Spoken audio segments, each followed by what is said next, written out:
Magandang gabi po sa ating lahat. Welcome po sa ating midweek service. Naanyahan po ang lahat na tumayo para po sa pag-awit natin sa ating Diyos. Ngayong gabi, awitin po natin ang sanctuary.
Linisin niyo po kami sa aming mga kasalanan ng ngayong gabi, Lord. Sa pakikinig at sa pag-aawitan namin, Panginoon, Ikaw ang maitaas at Ikaw po ang makita. Maraming salamat po, Ama. Sa pangalan niyong anak na si Jesus, Amen and Amen. Awitin po natin ang tribes.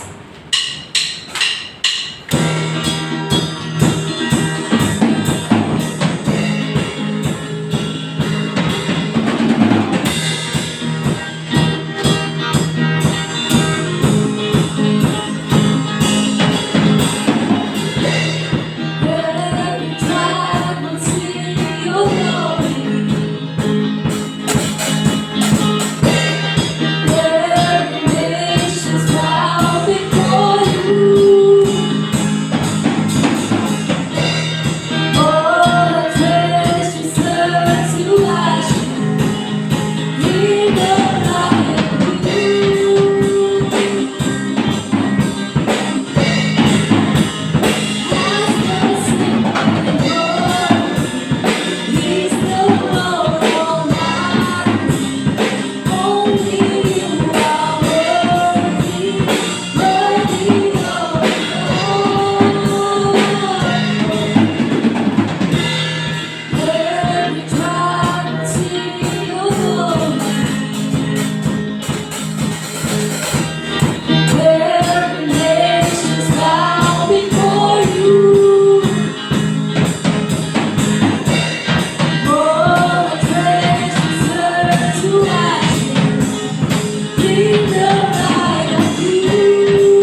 Here I am to worship.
gabi ito.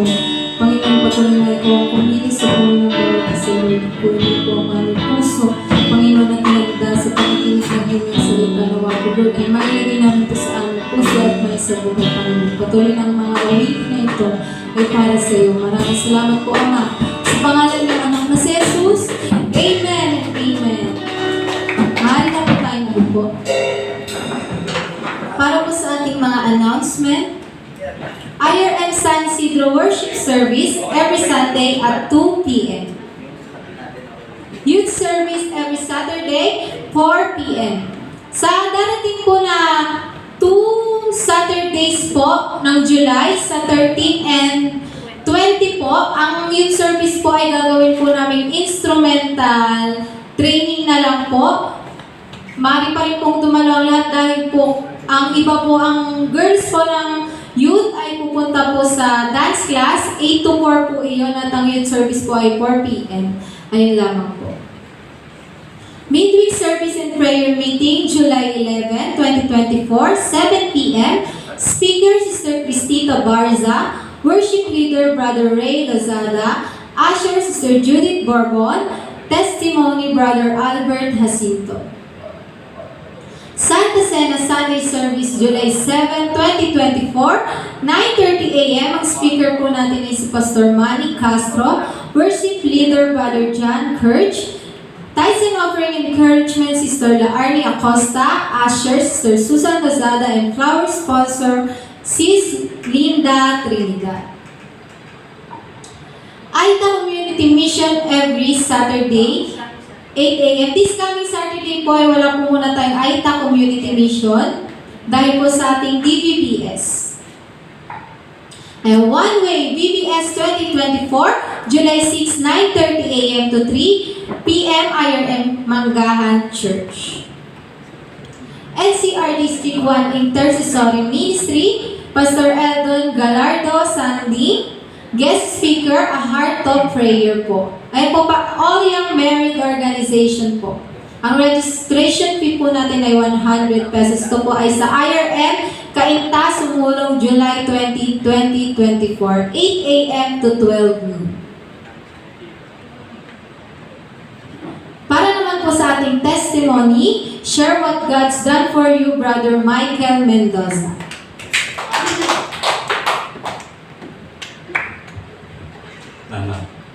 Wala akong maisip na i-share.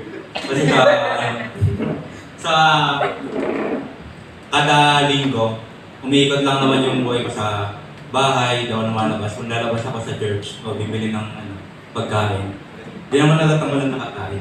Pero ayun, pagpapasalamat ko lang kay Lord na sa loob ng isang linggo, hindi siya nagkukulong sa amin. Binibless niya yung kami, sila mama, papa. May nakakain kami, may kinikita sa trabaho. Tsaka, ayun, pag-iingat sa araw-araw. Yun yun. Maraming salamat po, Brother Michael. May share din po ang ating pastora para po sa testimony. Salamat po sa Panginoon. Hindi po pwedeng hindi ko i-testify ito dahil napakabuti po ng Diyos sa akin pong buhay. Ano po? Na-share ko na rin naman po ito sa inyo that I am already demoted sa aking pong trabaho. Ano po. And maraming beses po na I try to, pinipilit ko na makausap po yung mayor, na magkaroon po ng pagkakataon na ako po ay, actually, dalawa lang naman yung pinagpipilian ko to resign kasi nag-usap na rin kami mag-asawa na mag-file ng resignation or magpalipat ako ng ibang department. Nakita ko naman na yung mga kaganapan sa aming pong departamento kasi yung mga boss ko po, madalas talagang lagi na ako lately, lagi napapagalitan. And nakikita ko hindi na rin maganda yung, yung environment sa loob. But then nakikita ko rin kapag nagkakamali po sila, yun po yung napakabuti po ng Diyos na ipinauunawa din sa kanila pag may mali. And they say sorry, no? May mga pagkakataon na na pag napapagalitan po talaga ako, talagang napapahiya ako sa marami kong kasamahan. Ano ho? Yun, tinatanggap ko po yun kung ganun po yung way ng pag-ano po nila. Ano po. Pero itong lately, parang hindi ko na talaga kinaya kasi dahil alam naman po natin sa government, madaming mga sipsip, madaming yung sisirain ka. And at the end of the day naman, ang Diyos naman, talagang ipapakita yan eh. Kung sino po talaga. You don't need to explain. Hindi mo kailangan mag-explain kasi ipapakita naman ng Diyos kung sino talaga yung tao na gumawa ng hindi maganda sa iyo. Yun po, nagpasalamat ako sa Panginoon kasi yung ngayon po kasi, nasa-share ko rin po, naggagawa po ako ng payroll ng mga tao. Okay? Payroll. Pero lately, ito pong overtime ng mga tao, hindi binayaran. So, parang umalma sila. Bakit hindi binayaran? Hindi mo yata siguro inasikaso.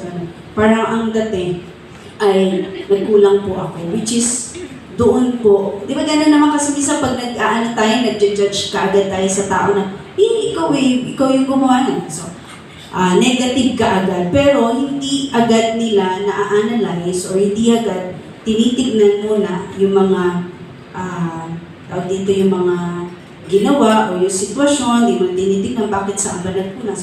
So, ang dating, parang tinanggal po ulit ako. Actually, tinanggal po ako sa house plate, sa mapping.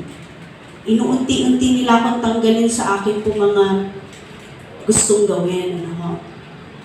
And talagang sinishare ko dito sa asawa ko, araw-araw iniiyak ko sa Panginoon, Lord, bakit ganito itong mga taon to? Ba't ganito yung ginagawa sa akin? Ano po? Yun nga, itong late na, itong huling-huli na, ay yung sa overtime na may isang nagsumbong sa akin, mamay na may sumisip-sip doon kay Sir Ian, nisiraan ka. Alam ko, kasi nadi-dessert ko naman mo eh, kahit hindi magsabi yung tao, nagpapasalamat ako kay God kasi binibigyan ako ng discernment kapag may ginagawa sa akin hindi maganda yung kapwa ko. So, yun po, nalaman ko. So, to make the story short, ay kahapon po, nag-absent po ako. Hindi mo na ako pumasok kasi nga, na patunayan na hindi ako nagkulang sa aking po trabaho. And na-realize nila, oops, talagang ang pagkukulang sa HR. Diba gano'n naman, minsan ang tao kasi, marirealize na lang niya na, uy, teka, nag-ano ako dun sa tao na yon, masyado ko siyang ginawa ng dito, salita na hindi maganda, ginawa mo na hindi maganda, na parang masiraan siya. Pero at the end of the day, ipapakita pa rin ng Diyos na, hindi, nagkamali ka dun sa sa iyong sa iyong kapwa. Hindi siya gano'n. So, gano'n. So, yun. Kanina po, pinatawag ako na HR. At sabi ko, Lord, kung ito yung time na kailangan ko na magsalita, because isang taon na mahigit, sabi nga ni Pastor, ang tagal mong nanahimik. Hindi ako nagsasalita doon sa problema po namin sa departamento because I want to exit in the department. Parang gusto kong i-exit po ako sa departamento na na quiet lang. Parang walang problema. Parang, sige, kahit binabato ka, batuhin ka ng batuhin ng pangit na okay lang. Kasi alam naman ng Lord. So, yun. Kanina, kinausap po ako ng HR and yun nga. Kasi meron po akong isang kasamahan din, kaibigan, Christian po siya. And ang ginawa po niya, chinat niya si Mayor. Mayor, tulungan po natin si Paraluman Castro. Hirap na po yung kalooban at hirap na rin po sa mga kasamahan niya. Sobrang na-stress, nakakaawa na po talaga kasi mabait po itong tao. Ang maganda lang po kasi may naniniwala, may nagtitiwala, kasi ganun, di ba? Pag kilala mo isang tao, di ka kaagad maniniwala na siya sa sabi-sabi. Di ba? So, may naniniwala. Sabi ko, thank you Lord, kasi kahit hindi po kasi ako talaga maano sa mga, palakaibigan po ako, pero hindi ako yung mahilig marites yung para pupunta sa department. Pag walang gagawin, makikimarites. Hindi po ako gano'n. So, itong taong to, she's a Christian, nasa China, nagbabakasyon. Imagine niyo pa, nasa China pa yun, chinat si Mayor. Tapos hindi ko akalain that moment, kahapon, nag-response agad yung Mayor na tinawagan po yung HR, tapos na kinausap si Ma'am Tina na tulungan to si Paraluman ilipat sa ibang department. So, kanina, kinausap ko yung boss ko. And yun nga, nare-realize nila, nakikita ko na nare-realize nila yung mga error ko nila. And pinipilit po nila akong huwag umalis sa departamento. No po, Myla, pag-isipan mo muna, huwag ka na lang umalis kasi kailangan ka namin. So, kasi di ba minsan po, ganun po tayo. Inaano po natin yung kapwa po natin, pero at the end of the day, kakailanganin mo pa rin pala siya. Di ba? Lalapitan mo pa rin pala siya. Alam, hindi ko kailangan yan, hindi okay yung trabaho niya, hindi ko siya kailangan. Pero at the end of the day, ipapakita pa rin ni God na itong taong to sinasabi mong hindi kailangan, o hindi maganda yung performance, o hindi maganda ugali. At the end of the day, ipapakita pa rin ni God na itong taong ito yung kakailanganin mo. So yun po, nakita ko kung paano ang Diyos, kasi everyday naman, po ako, nagde-devotion talaga ako. Talaga iniiyak ko kay God, Lord, ikaw, Panginoon, yung magpaliwanag, ikaw ang magpakita sa kanila ng katotohanan. So yun po. So, nagkamali sila, ginudge nila ako na nagkamali ako dun sa trabaho, yung parang di ko rin inaasikaso, which is wrong. Because kahit po ako po ay na-ospital, ang lagi ko po nasa sa isip, yung payroll po ng mga tao. Yan. At alam din ni Enan kung paano ako magtrabaho po sa ICTO dahil matagal. 7 years. Magsi 7 years na po ako sa IT department. Sabi ko kay Sir Ian, ito po yung pinakamahirap na desisyon ko na lumipat ng ibang departamento. Why? Kasi po, napamahal na po sa akin yung department. Gamay ko na lahat eh. Diba? Kanya lang, ang masaklap po kasi doon kapag mismo kasama mo, pinag-iisipan ka na hindi maganda, mas wala nang tiwala sa'yo, pero at the end of the day, marirealize na oops, nagkamali pala kami. Hindi pala totoo yung nasa isip namin. Hindi ka pala nagkulang. Nagawa mo pala yung trabaho mo. Diba? So, sa ngayon, pinag-iisipan ko kung doon pa rin ako sa department, pero pinapili na po ako ng HR, Myla, ano bang gusto mo? Sa GSO o sa... Ang nakakatuwa lang, yung trust kasi ng HR ay naando doon. Kumbaga, nakita ko po, lalo na nag-chat po si Ma'am Cookie, sabi niya, Myla, sabi niya sa akin, isa ka mabuting tao kaya hindi ka pababayaan nila. Hindi kanya pababayaan. Alam niyo po na ano po ako doon, na-touch po ako. That, I know na true doon sa kasi kahit po minsan sa department po namin, kahit minsan mga pasaway yung mga tao doon, hindi ko magawang magalit. Why? Pagsasabihan kita pero hindi ako magagalit. Kanya lamang, parang siguro, doon parang inano nila. Ang tawag doon yung parang, hindi, parang inano na nila. Lagi nilang ginagawa na lang yung ganoon. Na dahil, okay lang naman yan kay Ma'am Myla, kahit ganun-ganun din natin siya. Di ba? Pero, kumbaga sabi ko nga, talagang lahat may limitation. So yun, salamat kay Lord talaga na alam ko na the Lord is my shield, the Lord is my protector, and at the end of the day, ilalabas naman yung kahit saan po yan, sa ministry, sa church, sa trabaho, lalabas po yung katotohanan. And you don't need to explain. Diba? Hindi mo kailangan magpaliwanag because ang Diyos po ang gagawa ng paraan para yung mga tao po na yun ay maliwanagan. Kaya yun po, nagpapasalamat po ako sa Panginoon sa pagsama niya po sa akin. Kanina, dala-dala ko pa nga yung overtime ng mga tao eh. Kasi parang i-explain ko. Yung pala, hindi naman pala yung itatanong sa akin ni Ma'am Tina, yung head po ng HR, kundi, Mayna, ano bang problema sa department? Ano bang problema mo? O, ano bang gusto mo mangyari? Yung pala itatanong, kasi akala ko pagagalitan din ako ng HR dahil doon sa overtime. Talaga i-explain ko ulit. Pero hindi. Salamat sa Diyos kasi palagi ko siyang kasama. No po, palagi siya nandiyan sa tabi ko. And lagi siyang nagpoprotekta po sa akin. Sa lahat ng aspeto, in my ministry, sa lahat, and even in my work. Purihin po ang Diyos sa aking buhay. Maraming salamat po, Pastora. Tunay nga po na God is good all the time po. Ayan. Para naman po sa ating God's message, natawagan ko po ang ating Brother Reynan Lozada.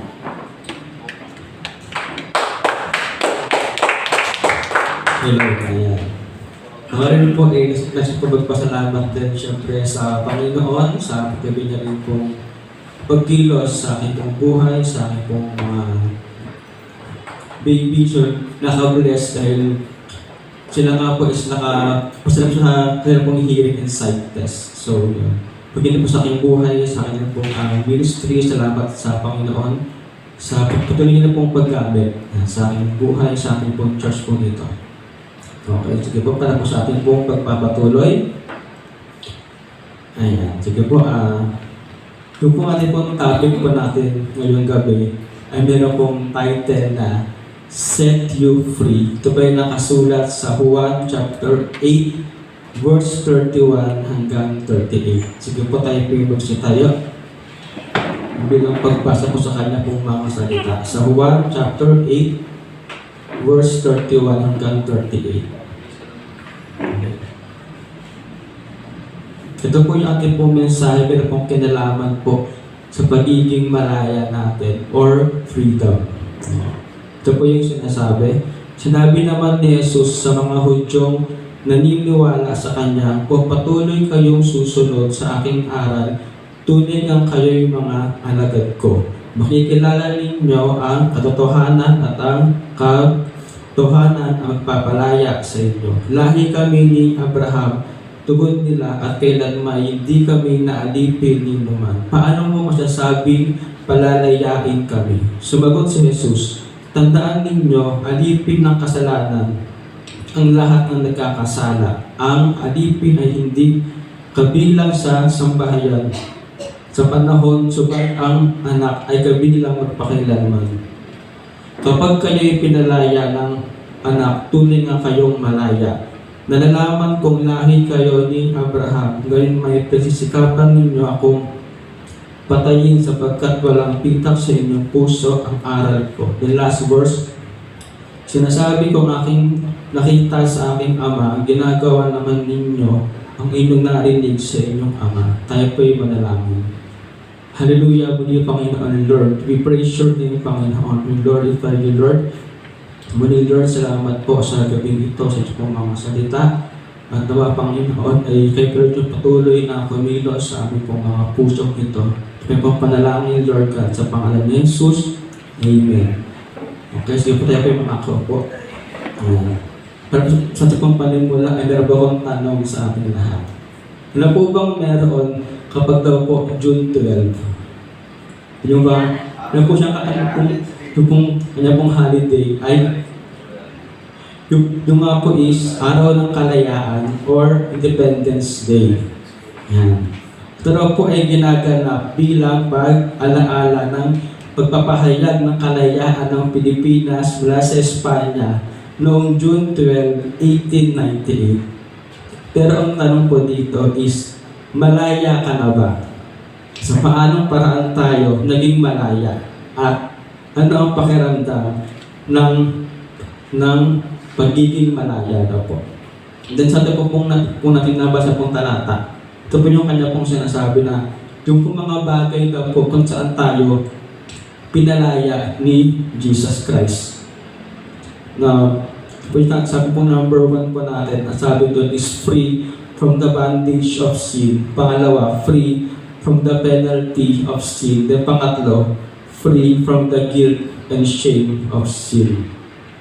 Number 1 po is free from the bondage of sin or pagkakatali sa ating kasalanan.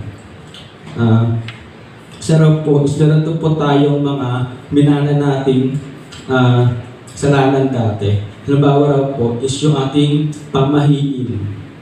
Yung mga tipong bawal daw magwalis kapag gabi. Baka raw po kasi lumabas yung swerte. Ano pa raw po? Yung bang pagsamba sa ating Diyos-Diyosan. Or yung para pong bago lang po sa atin, yung pride, or yung pagiging mataas po sa atin. Na kung minsan is kahit tayo raw po is Christian na, may mga raw po kakataon sa buhay natin, is tayo po na para tayo po nakatali pa rin sa mga ganun pong mga sin sa atin. Na hanggang ngayon is na parang di mo pa rin siya sinusuko sa ating Panginoong Diyos. At dyan daw po tayo nakatali or nakakulong sa mga kasalanan na hanggang ngayon is dala-dala mo pa rin sa iyong buhay. For something or someone that you are bound or imprisoned, or tayo lang po is alipin or slave ng ating kasalanan. Na komisyon daw po, yung sin ay nagiging master po natin. Pero syempre, since tayo po is na born again na, something happened daw po, or dapat daw po ay pinagbago po sa atin na God is our new master and we are now filled with the Holy Spirit. The sabi nga po sa 2 Corinthians 3:17, now the Lord is the Spirit, and where the Spirit of the Lord is, there is freedom. Ano raw pong kasalanan ang nais mong isuko sa ating Panginoong Diyos. Then, the Holy Spirit po is lives in us and you must be free. Pangalawa po is from the penalty of sin o na pong kabayaran ng ating kasalanan. So, ang tanong ko dito, ano raw po ba yung pong kabayaran ng ating kasalanan? Yung daw pong death.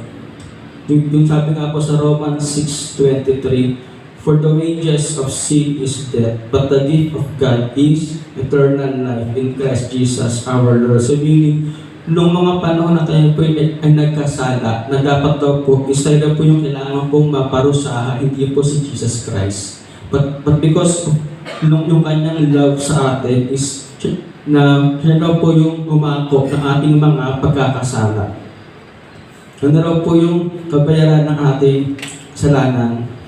Yun daw po is a death or kamatayan. Without Jesus, we are punished by eternal death sentence. Dahil sa pagpasok ng kasalanan, tayo is nahiwalay sa ating Diyos. Pero sabi nga po ni Paul sa kanya pong mga talata, na yun daw pong regalo ng Diyos ay buhay na walang hanggan kay Kristo Jesus. And Jesus set us free. Inalis niya ang kabayaran ng ating kasalanan. The penalty you deserve has been removed and you now have eternal life na hindi mo na kailangan pang bayaran ng iyong kasalanan. At tayo na po di ba po tayo nakahiwalay sa pag-ibig ng Diyos para po sa atin. Then pang last po natin is from guilt and shame of sin. Yung ba tipong na bakit ganon? Humingi naman ako ng tawad sa Diyos pero feeling ko ano pa rin yung bigat sa aking puso. Dahil na po sa ating pong guilty feeling or shame of sin, yung parang nakakahiya sa ating Panginoong Diyos pero dahil nga sa iyong bigat sa iyong puso is parang hindi ka pa nakakalaya sa iyong pagkakasala. And then sa mga po, ito pong mga pagkakataon, yung pong mga pasyon po para sa atin, yung bang tipong sana pala hindi ko ginawa. Dapat pala hindi ko sinabi para hindi ako nakasakit ng damdamin. Dapat pala hindi ako nagtanim ng galit sa kanya. Ito po yung pakiramdam ng mga taong guilty or shame sa kanilang ginawa. Kaya na po hindi sila makalaya. Parang ang bigat sa puso, hindi ka makatulog, hindi ka mapakali. Yung mga po mga pagkakataon sa ating buhay. But God has His own love para po sa atin. And the question is, Have you ever repented sa mga tao po nakagawa na inyo pong pagkakamali sa kanila? If you want God to forgive you, forgive also the people who hurt you. So meaning kung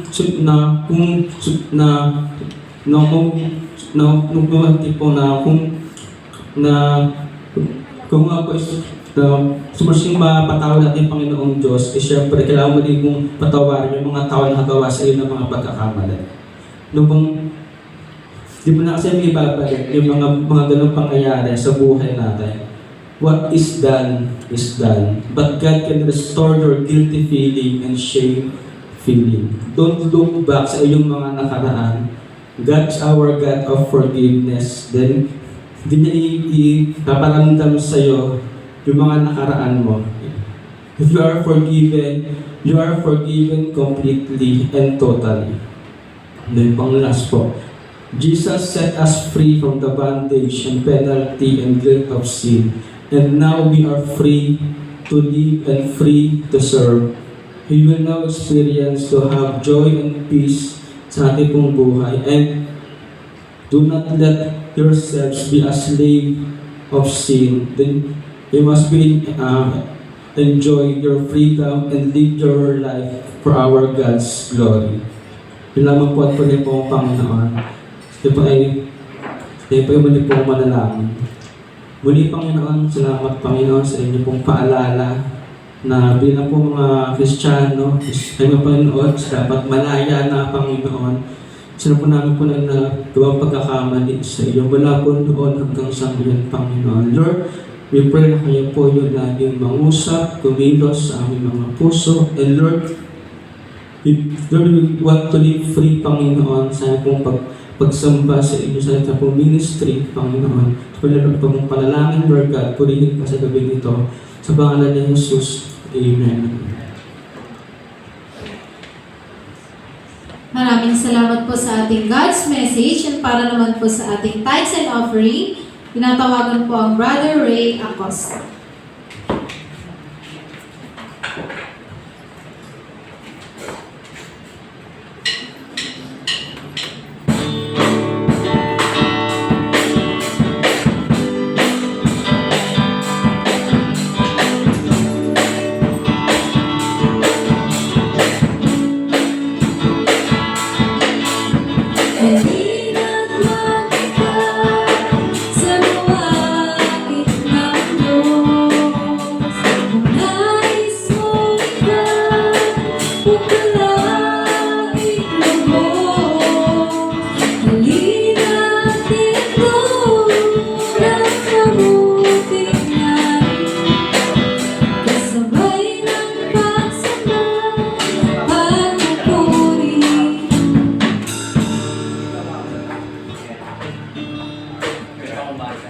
Dalangin natin ating mga handog. Panginoon, narito yung aming mga handog sa gabi nito.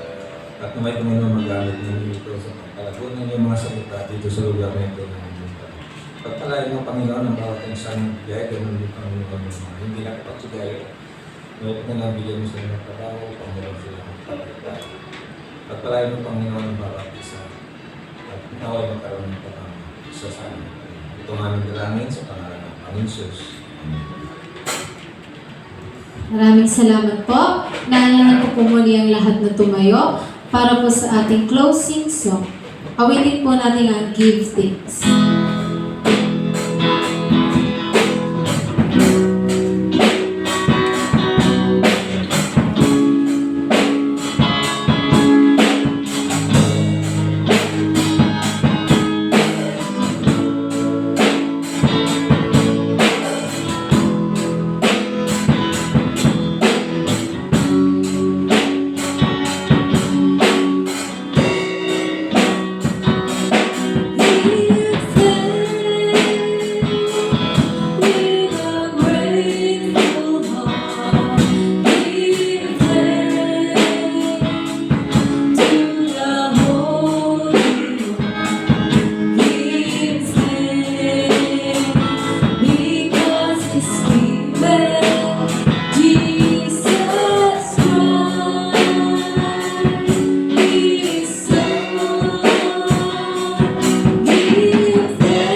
patuloy nga nagpapaalala po sa amin na Lord, ang kalayaan ay nagmumula po sa iyo. Ang pagkaalam ng mga katotohanan, Lord, mula sa iyong mga salita na siyang aming sinasapamuhay, ang nagpapalaya po sa amin. Salamat, Panginoon, sapagkat ikaw, Lord, ay aming nakilala at ang mga katotohanan sa aming buhay ay nahayag upang lumaya kami sa mundong ito na puno ng kasamaan, puno ng kasalanan. Salamat, Lord, sa panibagong buhay, Panginoon, na pinagdalaw mo po sa amin upang mamuhay kami ayon po sa iyong kalooban. Dalangin ko po, Lord, ang kalayaan po na mayroon po kami ay magamit po upang patuloy naming papurihan, walhatiin, dakilain ang iyong pangalan. Dalangin ko po, Lord, pagpalain mo po ang aking mga kapatid, ang iyong pag-iingat sa araw-araw ay maranasan, ang paglalayo mo po sa lumampung uri ng karamdaman, Lord, ang iyong pag-iingat, pagkalinga, ang iyong pagpapala, Panginoon, sa aking mga kapatid sa kanilang buhay. Lord, bless mo po ang kanilang buhay espiritual, patuloy na palalimin po sa iyong mga salita, bigyan ng kauhawan sa pananalangin, at bigyan ng sigasig at sipag, Panginoon, sa pagdalo sa mga gawain na kung saan ang mga bagay po na ito ay Lord, tumutulong upang lumago ang aming buhay espiritual, ang aming pananampalataya po sa iyo. Lord, patuloy na ang iyong pagpapala, ang iyong pagkalinga ay laging maranasan ng iyong mga anak. At dalangin ko po na ikaw po yung magpaunlad, magpalago sa bawat, Lord, mga gawain po namin, yung aming mga cell group, yung aming mga, Lord, department, yung mga gawain, Panginoon, maging mabunga, maging malago, Panginoon. Lord, sa gabi pong ito, sa pagtataas ko po na aking kamay, paranas po sa amin, naging pong mayamang basbas, ang pag-ibig ng ating amang nasa langit, ang patuloy nating maranasan, ang pagliligtas ng ating Panginoong Jesus at ang patuloy niyang pagpapalago sa ating pananampalataya ngayon na rin, ang pakikipisa ng diwang banal, ang siyang sumaating lahat, mula ngayon at sa magpakailanman. Amen. Amen.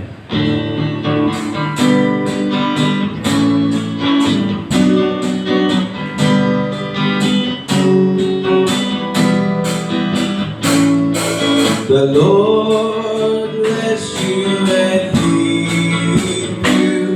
The Lord make his face shine upon you and give you peace, and give you peace, and give you peace forever. The Lord be gracious to you. The Lord make his face shine